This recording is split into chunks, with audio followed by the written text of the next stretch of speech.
பிதாவை நாங்கள் நன்றி செலுத்துகிறோம். எஸ்ராவின் புத்தகம் 7ஆம் அதிகாரம் 6ஆம் வசனம்.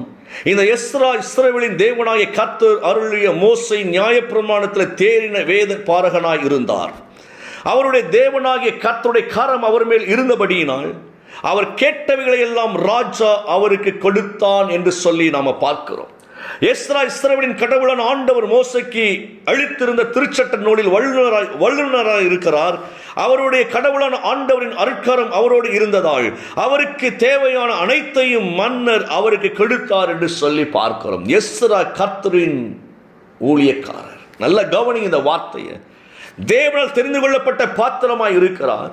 மோசேயின் வழியாய் கொடுக்கப்பட்ட எல்லா சட்ட திட்டங்களை கற்றுத் தேர்ந்தவர், கீழ்ப்படிந்தவர், கர்த்தருக்கு பயந்து நடந்த ஒரு மனுஷன். அந்த மனுஷன் கர்த்தருடைய ஊழியத்தை செய்யும்படி கர்த்தரால் அழைப்பு பெற்றவராய் இருக்கிறார். நல்ல கவனிங்க இந்த வார்த்தையை. ரொம்ப ஒரு அழகான வார்த்தைங்க. இந்த எஸ்ராவை குறித்து வேதம் என்ன சொல்லுகிறது? கர்த்தரின் கரம் அவர் மேல் இருந்ததுபடினாலே ராஜா எஸ்ராவின் வார்த்தைகளுக்கு கீழ்ப்படிந்தார். ரொம்ப நல்ல ஒரு அழகான வார்த்தைங்க. ராஜா எஸ்ராவின் வார்த்தைகளுக்கு கீழ்ப்படிந்தார். காரணம் என்ன? கர்த்தரின் கரம் எஸ்ராவின் மேல் இருந்தது. எவ்வளவு பெரிய வார்த்தை பாருங்களேன். இன்னைக்கு இந்த வார்த்தை அப்படியே நீங்க எடுத்துக்கொள்ளுங்க, நானும் எடுத்துக்கொள்ளுகிறேன். நமக்கு ரேமாவாக ஆண்டவர் இந்த வார்த்தை கொடுக்கிறார். என் தேவனாய் கர்த்தரின் கரம் என்னோட கூட இருக்கிறத முதல்ல நம்ம விசுவாசிக்கணுங்க. முதல்ல நம்முடைய விசுவாசம் என்னவாக இருக்க வேண்டும் என்றால், கர்த்தரை நம்புகிறவர்கள் அவர் இருக்கிறார் என்றும் அவரை நாடி செல்லுகிறவர்களுக்கு தக்க கைமாறு அளிக்கிறார் என்று விசுவாசிக்க வேண்டுமா? என் கர்த்தர் எனக்காய் யாவை செய்கிறவர். அவருடைய கரம் எனக்காய் வைக்கப்பட்டு இருக்கிறது. அவருடைய கரம் என் தலையின் மேல் வைக்கப்பட்டு இருக்கிறது. அவர் கரமை உயர்த்தும்படியாய் கொடுக்கப்பட்டு இருக்கிறது. இதெல்லாம் நம்ம விசுவாசத்தினாலே பெற்றுக்கொள்ளக்கூடிய காரியங்கள். நம்ம இதெல்லாம் நினைத்து கொண்டே இருக்கணும்.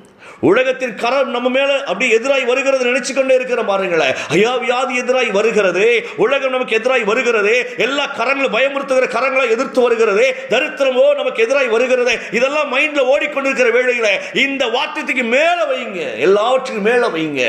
கர்த்தரின் கரம் என்னோட கூட இருக்கிறபடியினால. ஓ சூப்பருங்க. இந்த வார்த்தை அப்படியே நீங்க வாங்கிக்கோங்க. எஸ்ராவின் மீது கர்த்தரின் கரம் இருந்தபடியினால ராஜா எஸ்ராவினுடைய வார்த்தை கீழ்ப்படிந்து கேட்டதையெல்லாம் கொடுத்தார். கேட்டதையெல்லாம் கொடுத்தார் ராஜா. அப்போ ராஜா பெரியவரா, எஸ்ராவுக்குள் இருந்த தேவன் பெரியவரா? யோசித்து பாருங்களேன். நான் நேற்று பைபிளை தியானிச்சு கொண்டிருக்கும்போது ரொம்ப அழகாக ஒரு வார்த்தை எனக்கு ஆண்டவர் காண்பித்து கொடுத்தார். ஆபிரகாம் எவ்வளவு பெரிய ஆசீர்வதிக்கப்பட்ட மனுஷன் அப்படின்னா, அந்த ஆபிரகாம் பாருங்களேன், ராஜாக்களுக்கே காணிக்கை கொடுக்கும்படியாக உயர்த்தப்பட்டிருந்தார். எவ்வளவு பெரிய வார்த்தை பாருங்களேன் இது. ராஜாக்களுக்கே காணிக்கை கொடுக்கும்படியாய், ராஜாக்களை ஆசீர்வதிக்கும்படியாய் ஆபிரகாமை கர்த்தர் ஆசீர்வதித்திருந்தார். அப்படின்னா ஆபிரகாம் ராஜாக்களை காட்டில் பெரிய சீமானா இருந்திருக்கிறாருங்க. உங்களை என்னை ஆபிரகாமின் ஆசீர்வாதங்களை கர்த்தர் நிரப்ப வல்லமை உள்ளவராய் இருக்கிறார். இயேசு கிறிஸ்து எதற்காய் மரித்தார் என்றால், ஆபிரகாமின் ஆசீர்வாதங்களை நாம் தரித்துக் கொள்ளும்படியாய், ஆபிரகாமின் ஆசீர்வாதங்களை நாம் வருவித்துக் கொள்ளும்படியாய், நாம் அனுபவிக்கும்படியாய் ஓ தேவன் நமக்காய் ரத்தம் சிந்தினார். எனக்கு ஆச்சரியமா இருந்தது. ஒரு கர்த்தருடைய தாசனாகிய ஆபிரகாம், தேவனால் தெரிந்து கொள்ளப்பட்ட ஆபிரகாமை கர்த்தர் எப்படி உயர்த்தி வைத்தது மட்டுமல்ல, கிறிஸ்துவின் வழியாய் புற இனத்தாராய் இருக்கின்ற நமக்கும் இந்த ஆபிரகாமுடைய ஆசீர்வாதம் நமக்கு உண்டாகும்படியாய் தன் ஜீவனை தந்தவர் அவர். பிறகு எப்படி நம்மளை கைவிடுவார் அவர்? நம்ம கரம் கர்த்தரோடு இணைக்கப்படுவதற்கு கர்த்தர் தமது கரத்தை வைத்து நம்மளை மூடிக்கொண்டிருக்கிறார் என்பதுதான் உண்மை. ஏன்னா நம்ம கரமரை பிடிக்கின்ற பொழுது நழுவி போய்விடும். அவர் நம்முடைய கரத்தை பிடிக்கின்ற பொழுது நாம் நழுவி போக முடியாது. ரெண்டுக்கு வித்தியாசம் இருக்கு. நான் அடிக்கடி சொல்லியிருக்கிற வார்த்தை இது. ஒரு குழந்தை தகப்பனின் கரத்தை பிடித்தாள், அந்த குழந்தையுடைய கரம் தாங்காது, பிரச்சனை வரும் பொழுது நழுவி போய்விடும். ஆனால் அதே குழந்தையுடைய கரம் அப்பாவுடைய கரத்திற்குள் பிடித்திருக்கப்பட்டிருக்கும் பொழுது அந்த பிள்ளை தப்பி பிழைக்க நினைத்தாலும் அப்பாவின் கரம் பிள்ளை இறுக பற்றிக்கொள்ளும். அதுதான் தேவன் இறுக பற்றி பிடித்திருக்கிறபடினால நாம் சந்ததிகள் வழி விலகி செல்ல முடியாதுங்க. ஒருவேளை இன்னைக்கு வழி விலகி போன மாதிரி தோன்றலாம். கர்த்தர் தெளிவாய் பேசுகிறார். என் கரம் உன்னை உன் குடும்பத்தை ஆசீர்வதிக்கும், உன்னை உன் சந்ததியை ஆசீர்வதிக்கும், உன்னை உன் குடும்பத்தில் இருக்கிற நபர்கள் யாவரையும் ஆசீர்வதிக்கும், உன் கையின் கிரிகளை ஆசீர்வதிக்கும். என் கரம் உன்னை அப்படியே உயர்த்த வல்லமை உள்ளதா இருக்கிறபடினால நீ கலங்காத. அது அப்படியே தியானிக்கலாங்க. எவ்வளவு நல்ல ஆண்டவர், எவ்வளவு நன்மை செய்கிற நம்முடைய ஆண்டவர். ஆனால் நல்ல கவனிங்களேன், இந்த இஸ்ரவேல் ஜனங்கள் தேவனுடைய கரத்தின் கிரியைகளை பார்த்தார்கள். அழகா பார்த்து பார்த்து பார்த்து கண்ணுக்கு முன்னால் அற்புதம் நடக்குங்க. கர்த்தர் பார்வோனின் ஆதிக்கங்களை நிர்மூலமாக்குவத, கர்த்தருடைய கரம் பார்வோனுடைய ஆதிக்கங்களை முழுக்க முழுக்க முழுக்க சீரழிக்கிறத இஸ்ரவேல் ஜனங்கள் பார்த்து ஆச்சரியப்பட்டார்கள். உண்மைதான். ஆனாலும் கூட அந்த இஸ்ரவேல் ஜனங்கள் இருக்காங்க பாருங்களேன், நன்றி கெட்டவர்களாய் தேவனுக்கு விரோதமாய் பேசுகிறார்கள். நன்றி கெட்டவர்களாய் பேசுனாங்க அவங்க. அது ஒரு வார்த்தை, ரொம்ப ஒரு காரியம் சொல்லப்பட்டு இருக்கிறதுங்க. யாத்ராகம் விடுதலை பயணம் 16ஆம் அதிகாரம் 3ஆம் வசனத்தை வாசிக்கின்ற பொழுது, நாங்கள் இறைச்சி பாத்திரங்கள் அண்டையில் உட்கார்ந்து அப்பத்தை திருப்தியாய் சாப்பிட்ட எகிப்து தேசத்திலே கர்த்தரின் கையால் செத்து போனோமானால் நல்லா இருந்திருக்குமே. விடுவித்த கர்த்தரின் கரத்திற்கு வந்த பெயரை பாருங்க. விடுவித்த தேவனை கர்த்தரின் கரத்திற்கு வந்த பெயரை பாருங்க. நம்ம கூட நிறைய சொல்லுவோம், நம்மளால அவங்க வளர்ந்தாங்க, இன்னைக்கு நமக்கு எதிராக நிற்கிறாங்க. அப்படித்தானே? நம்மளால வளர்ந்தவர்கள் நமக்கு எதிராக நிற்கிறாங்க. நம்ம தூக்கி விட்டோம், இன்னைக்கு நம்மளை அசிங்கப்படுத்துறாங்க. நம்மளே வேதனைப்படும் பொழுது இந்த வார்த்தை கவனிங்க. கர்த்தர் தான் கரம் பிடித்து வெளியே கூட்டிட்டு வாரார் இஸ்ரவேல் ஜனங்களை.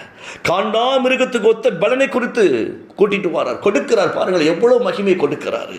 எகிப்தின் சம்பாத்தியத்தை கொடுத்து கூட்டிட்டு வராரு. எகிப்தின் ஆசீர்வாதங்கள் எல்லாம் கொள்ளையிட்டு புறப்படுகிறார்கள். கர்த்தரின் கரம் அவர்களுக்கு சார்பாய் நிற்கிறது. ஆனா இந்த கூட்டம் சொல்லுதுங்க, ஒரு கரிசோத்துக்காக அழைகிற கூட்டமா மாறி போச்சு. நீங்க நல்லா கவனிங்களேன். நல்லா எவ்வளவுதான் வார்த்தைகளை சர்ச்சில் கேட்டு ஆராதித்து கொண்டாடினாலும் மத்தியானம் சாப்பாட்டு நேரத்தில் தெரிஞ்சிடும் எப்படிப்பட்டவங்க அப்படின்னு சொல்லிட்டு. அந்த கியூவில் நிற்கிறதுக்குள்ளே நம்ம கேரக்டர் எல்லாம் வெளிப்பட்டுரும். நான் பாஸ்டர்ஸ் மீட்டிங்லேயே பார்த்துருக்கிறேன், ஊழியக்காரங்க கூட்டத்திலே பார்த்துருக்கிறேன். நல்ல ஆண்டவர் ஆராய்ச்சிட்டு மத்தியான நேரத்தில் அவங்க நிலைமையை பார்த்தோம்னா இவ்வளோ நேரம் ஆராதிச்சதுக்கே சம்மந்தம் இல்லாமல் இருக்கும். சோத்தை பார்த்த உடனே என்னமோ ஒன்றுமே சாப்பிடாத மாதிரியே எல்லாரும் நடப்பாங்க. இந்த இஸ்ரவேல் கூட்டம் அப்படி தான் சொல்லிச்சு. கரிசோத்துக்கு ஆசைப்பட்டு அழைத்து வந்த கர்த்தரையே தூசிக்க ஆரம்பிச்சிட்டு. எனக்கு கருமன் தேவ பிள்ளை, அவங்க பாருங்களேன், கர்த்தருடைய கரத்தை அறியாமல் இருந்தாங்க.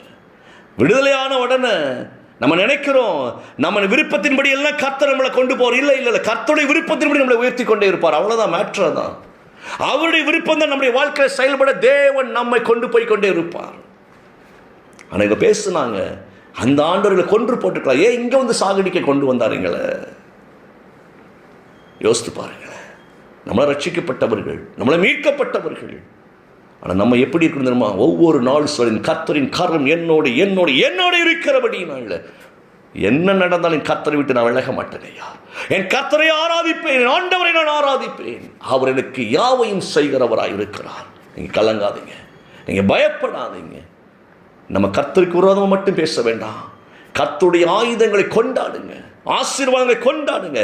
சத்துரு மாய்மாலமாய் நமக்குள்ள நம்ம வாயை பிடுங்கி கர்த்தருக்கு விரோதமாய் திருப்ப பார்ப்பான். சத்துருவை சோழியை முடிச்சிருங்க. கர்த்தர் நமக்காய் யாவையும் செய்கிறவர். பிதாவை நாங்கள் நன்றி செலுத்துகிறோம்.